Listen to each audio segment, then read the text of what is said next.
Zen Buddhism promotes peace and liberation. For Hakuin Ekaku, the path began with psychological breakdown. Born in 1686 in a village near Mount Fuji, young Hakuin lived in terror of Buddhist hell realms.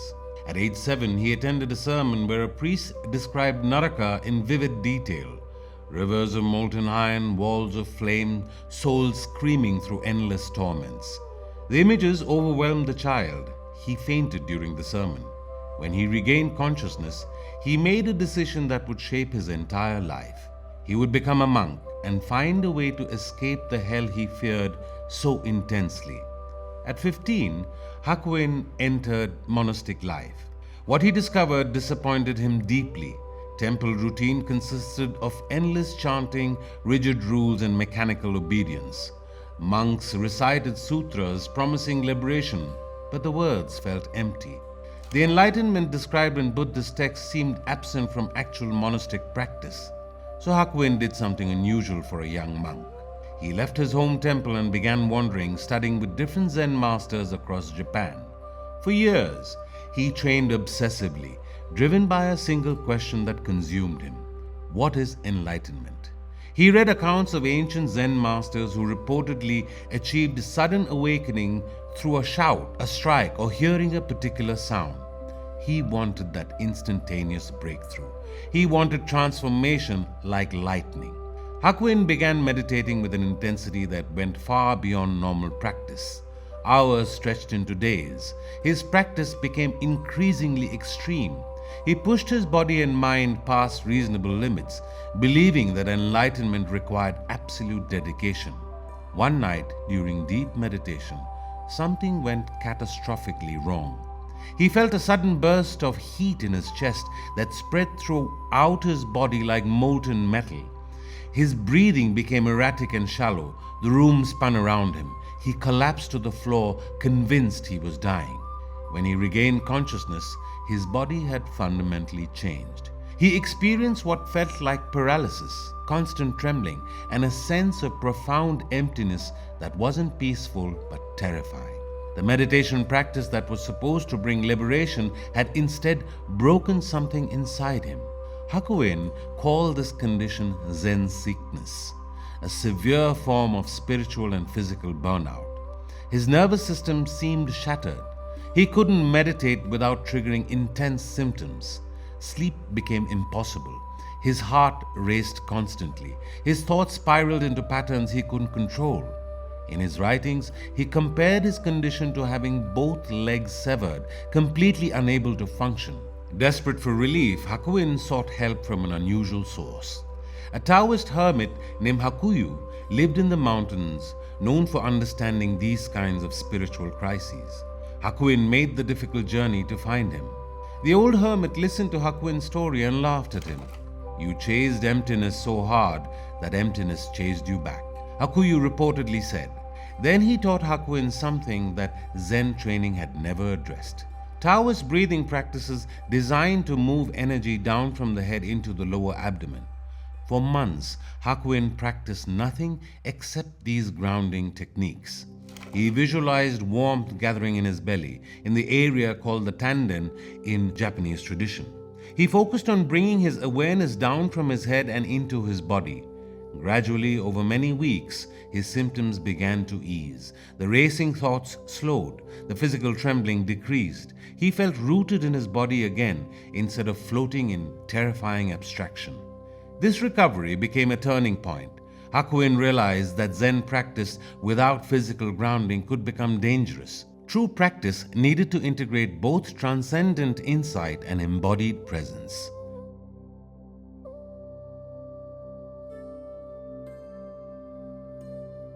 Most spiritual seekers chase enlightenment their entire lives. Ikkyū Krishnamurti spent his life trying to destroy the very concept. Born in 1918 in Madras, India, he grew up surrounded by philosophers, theosophists, and mystics who discussed karma and cosmic law as casually as others discussed weather. His childhood included exposure to spiritual teachers and stories of saints who supposedly performed miracles. Everyone around him presented enlightenment as humanity's highest achievement. Young Yuji believed them. He decided to find this enlightenment for himself and settle the question once and for all. He read extensively across spiritual traditions, the Upanishads, Buddhist texts, teachings of Ramana Maharshi, and works by J. Krishnamurti, the famous philosopher teacher with whom he shared a surname but no relation. He practiced meditation, undertook various austerities, and attended gatherings of holy men throughout India. During these years, he witnessed both genuine devotion and obvious fraud. The spiritual marketplace sold salvation like any other commodity. People marketed enlightenment, packaged it, promised it for a price. Ikyū's temperament was naturally skeptical and analytical. When crowds bowed before saints, he saw group psychology at work. When practitioners reported bliss states, he suspected biochemical processes rather than mystical attainment. He wanted authentic truth, not performance of spirituality. At age 21, he visited Ramana Maharshi at his ashram in Tiruvannamalai. People told him Ramana was the living embodiment of enlightenment. Ikyū entered the ashram, observed Ramana sitting in silence, and felt absolutely nothing. Just a quiet elderly man sitting peacefully. Ikyū left the ashram unimpressed. He later said if that represented enlightenment, he had no interest in it. For decades, Ikyū traveled across Europe, America, and Switzerland. He gave lectures, engaged in philosophical debates, and criticized spiritual teachers. His personal life became difficult. He went through divorce, experienced financial struggles, and carried considerable anger about the spiritual marketplace he saw exploiting seekers. Yet, despite his skepticism, something in him continued searching. He later described himself as a dog chasing its own tail and enjoying the chase. In his late 40s, while living in Switzerland, Ikyū experienced something he later called the calamity. The exact year was 1967, shortly after his 49th birthday. He was having a conversation with a friend about enlightenment when his body underwent a dramatic physiological crisis. According to his own accounts, intense heat rose through his spine. His vision filled with light. His heart rate increased dramatically. The sensations were so overwhelming that he believed he was dying. He lost consciousness. When he regained awareness, his psychological experience had fundamentally changed. Ikyū described it as if his entire sense of personal history has been erased. The continuous narrative of me that had existed throughout his life had disappeared. Others who heard about his experience labeled it enlightenment or spiritual awakening. Ikyū rejected these interpretations entirely. He insisted that enlightenment as commonly understood doesn't exist. What happened to him, he claimed, was simply the body beginning to function without constant psychological interference from thought.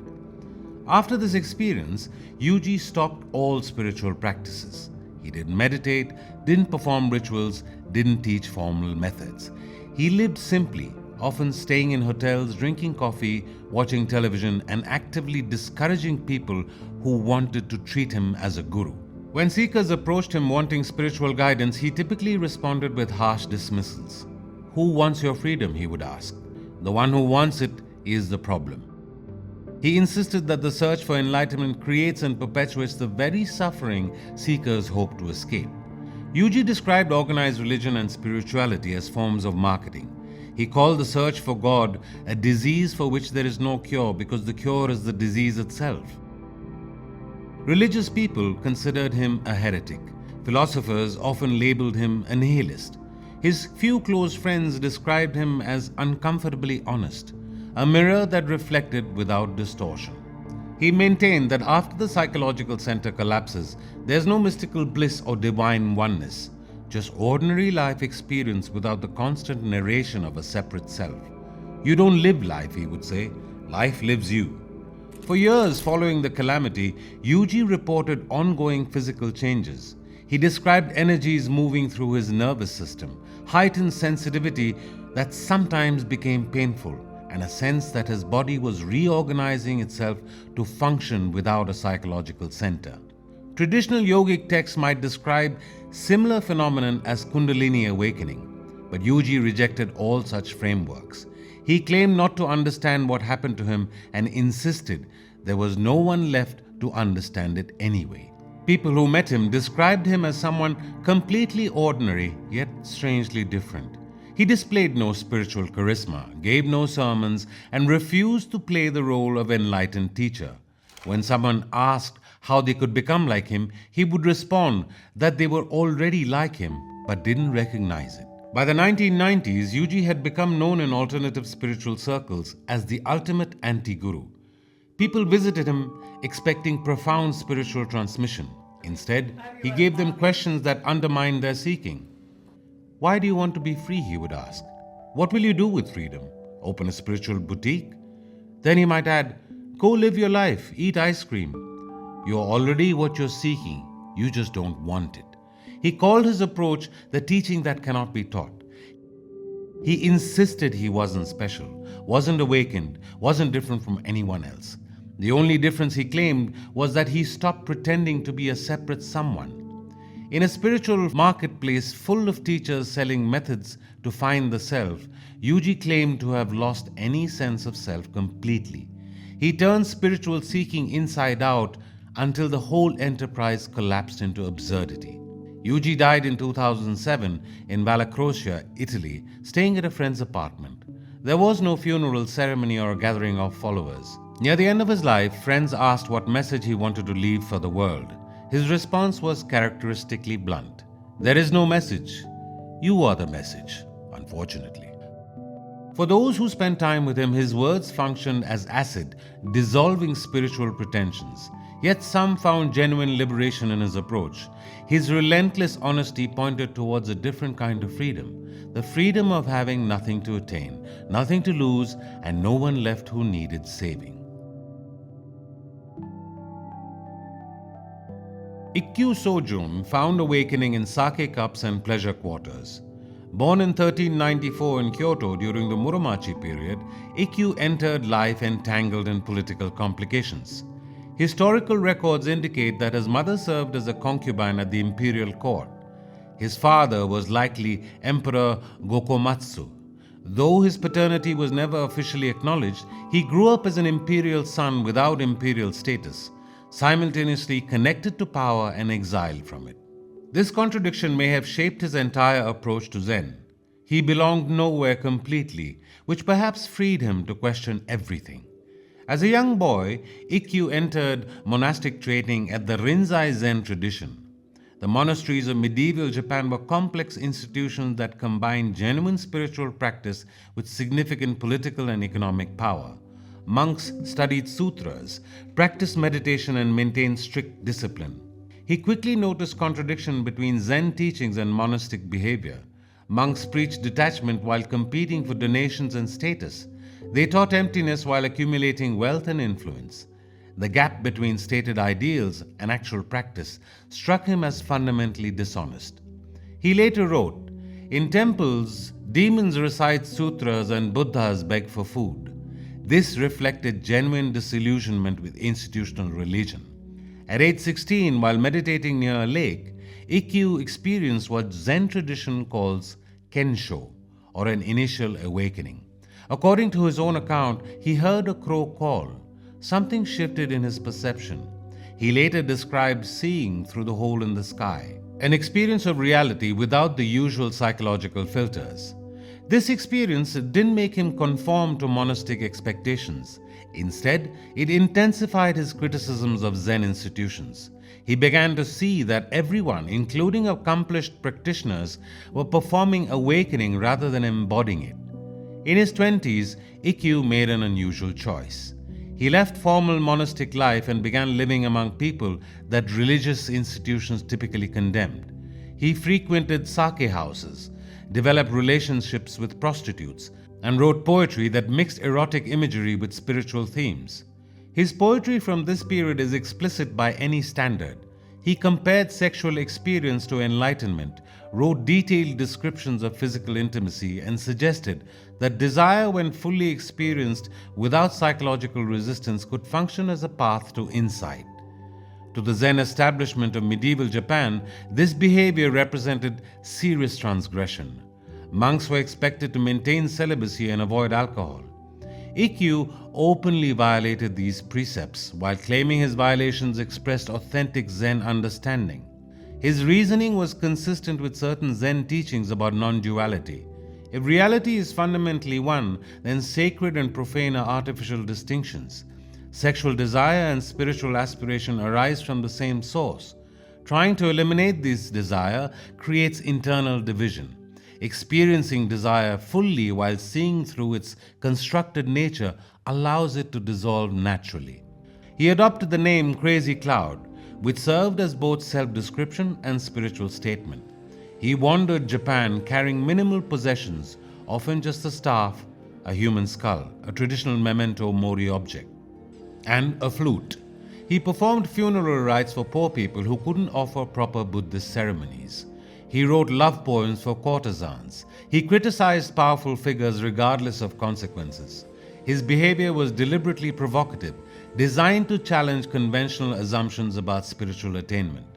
Historical records from this period are limited, but contemporary accounts describe him as charismatic, intelligent, and genuinely compassionate despite his controversial behavior.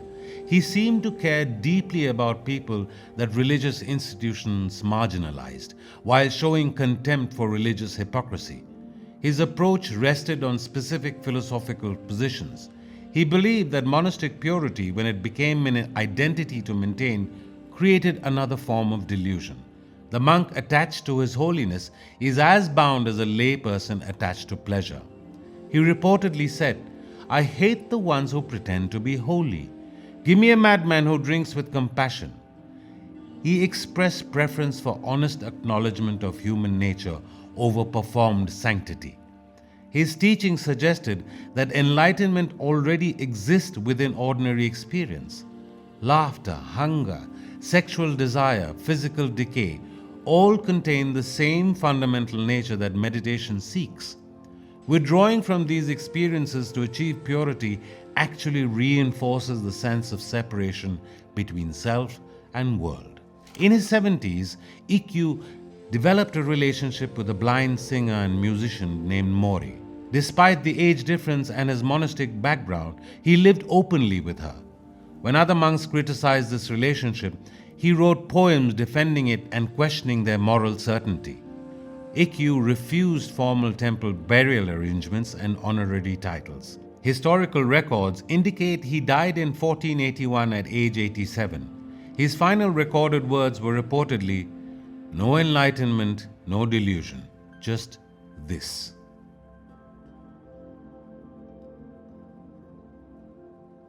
Sometimes spiritual realization appears in unexpected places, not in temples or monasteries, but in a cramped one-room shop in Bombay, between tobacco smoke and street noise.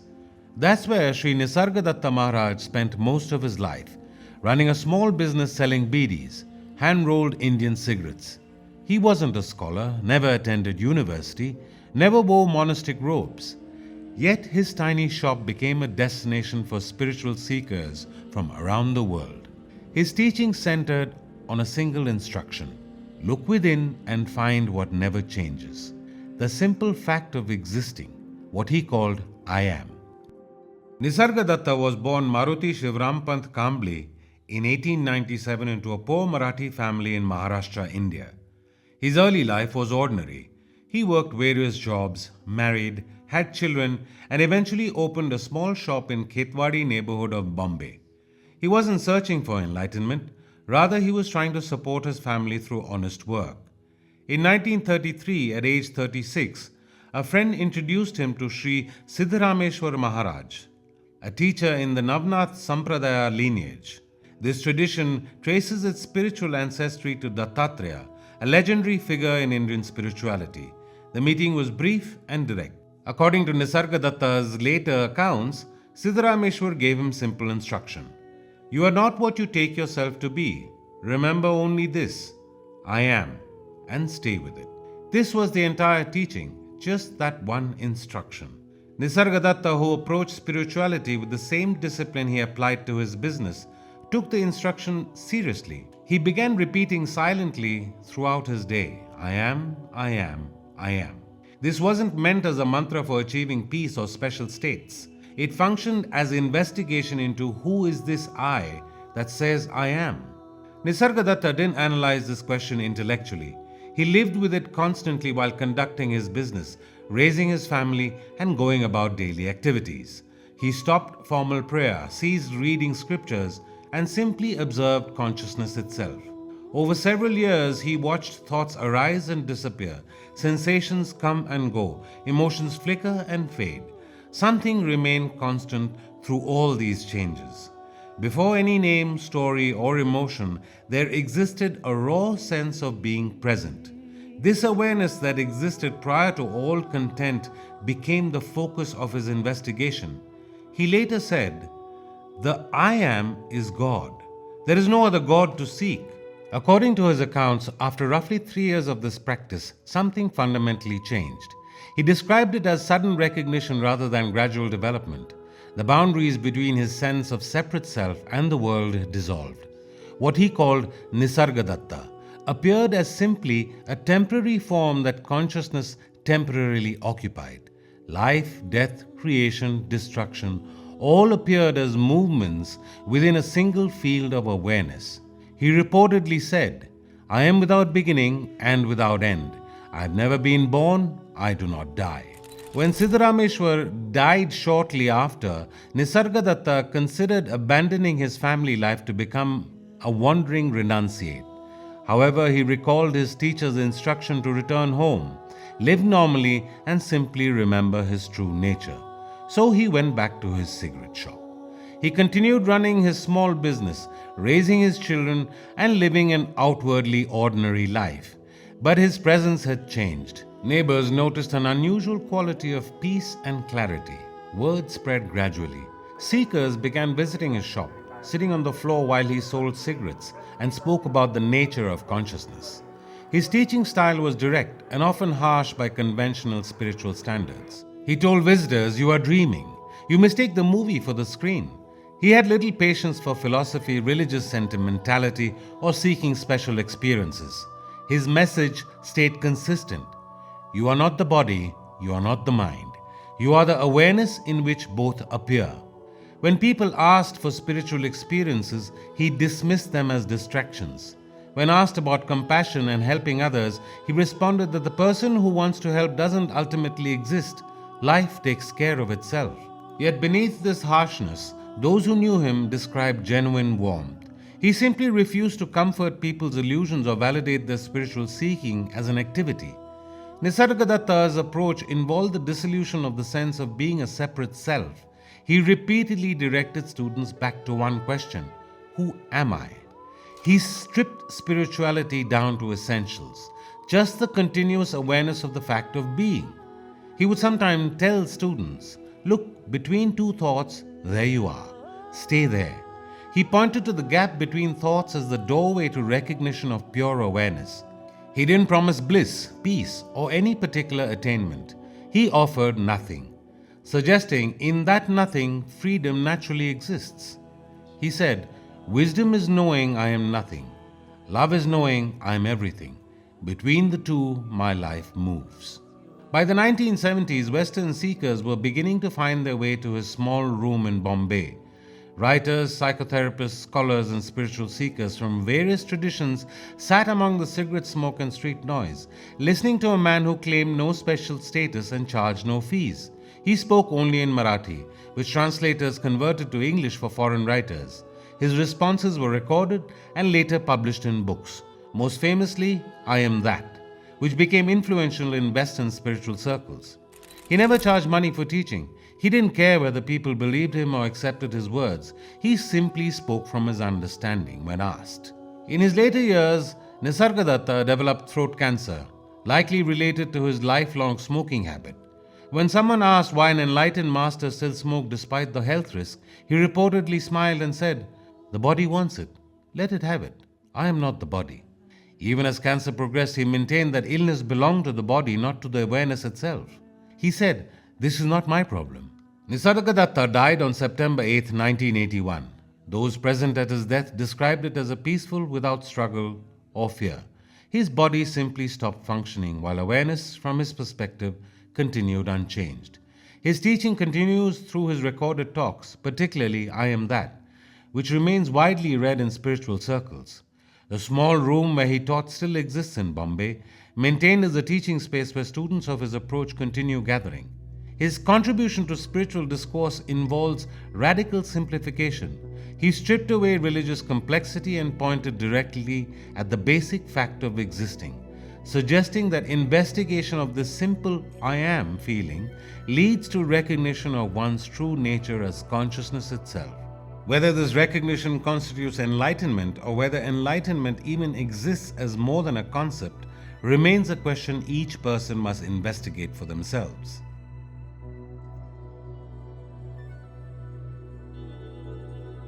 Some saints renounce worldly life and retreat into monasteries.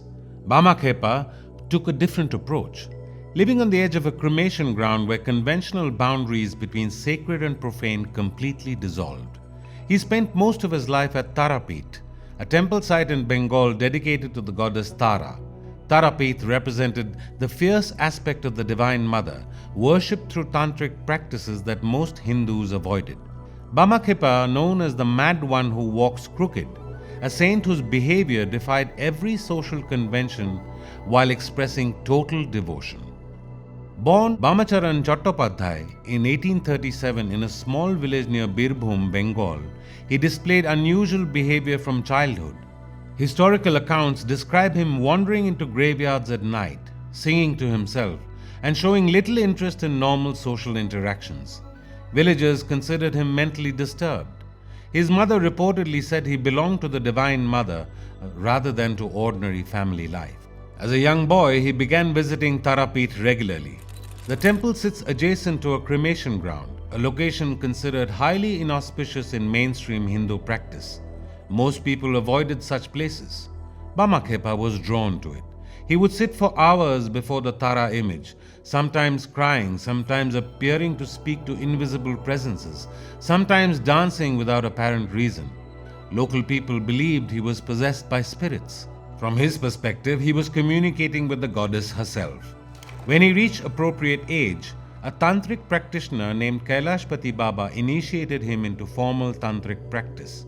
Traditional tantra, particularly in Bengal, includes practices considered extreme or transgressive by conventional standards. These practices aim to break down ego structures through confronting what society considers impure or terrifying. Bamakhepa embraced these practices completely. He slept on cremation grounds, meditated near corpses, performed rituals using human skulls, and spent nights in the burning ground. He smeared his body with ash from funeral pyres and often went without clothing, a serious violation of social norms. For him, the cremation ground functioned as the most honest location for spiritual practice. Every corpse demonstrated impermanence. Every burning body revealed that what people consider permanent, wealth, status, beauty, relationships, eventually dissolves. He used this constant reminder of death to penetrate deeper into his devotional practice. His behavior became increasingly unconventional.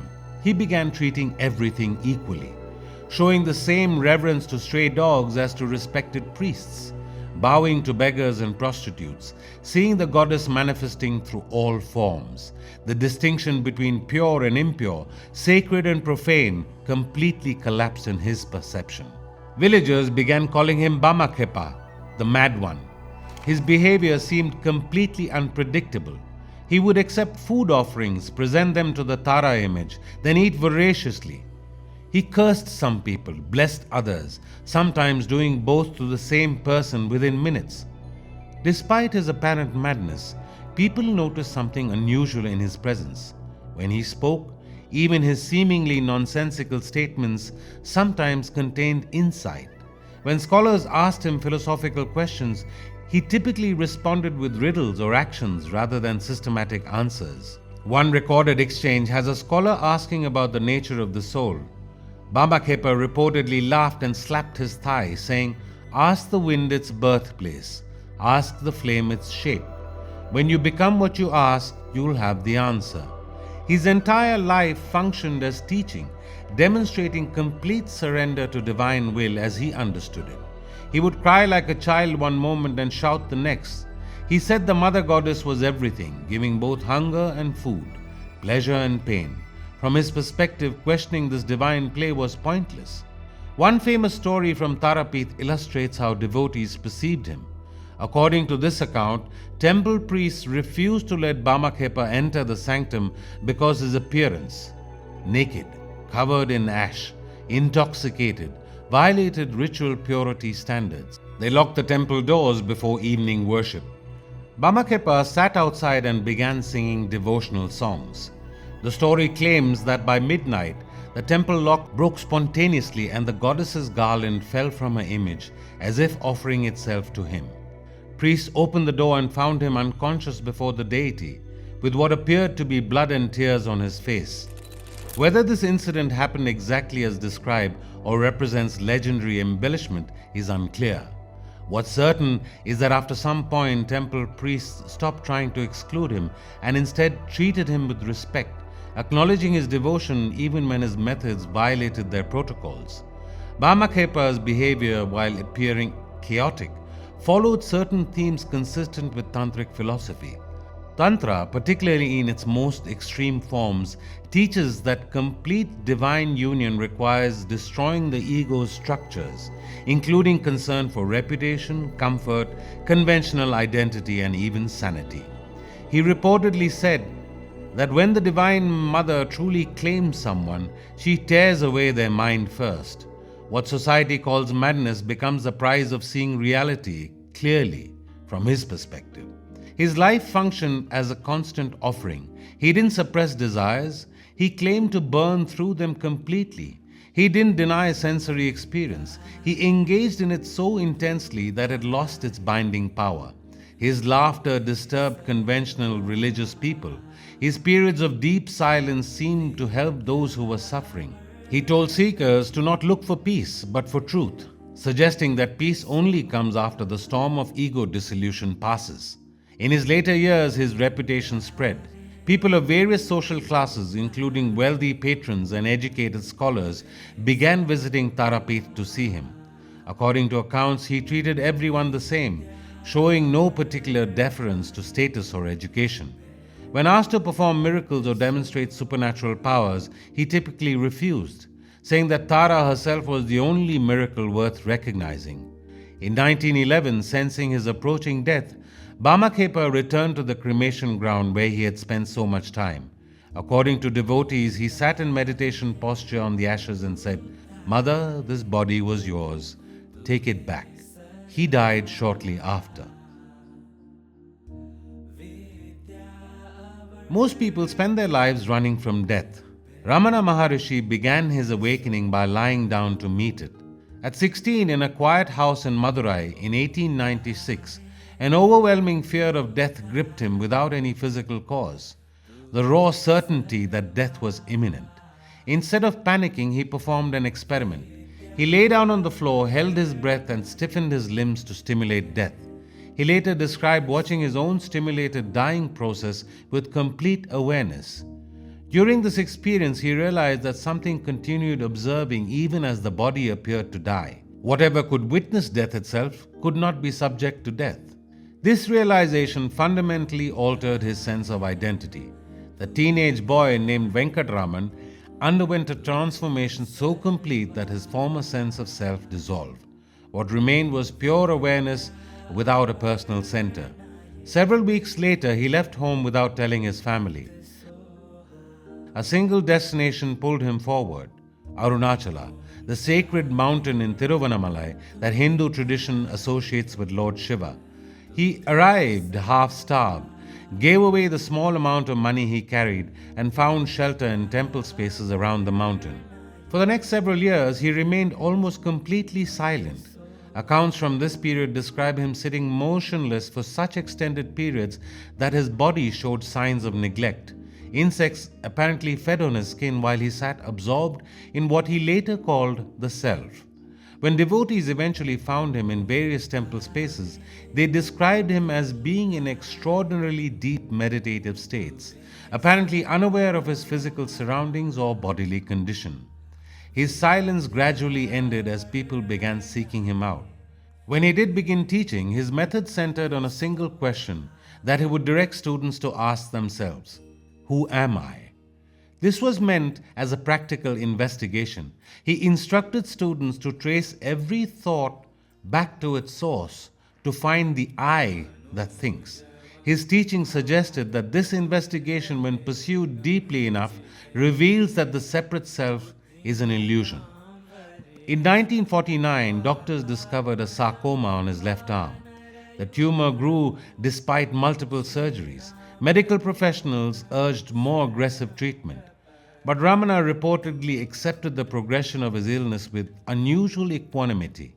According to witnesses, he made statements indicating he viewed the body's suffering as separate from his essential nature.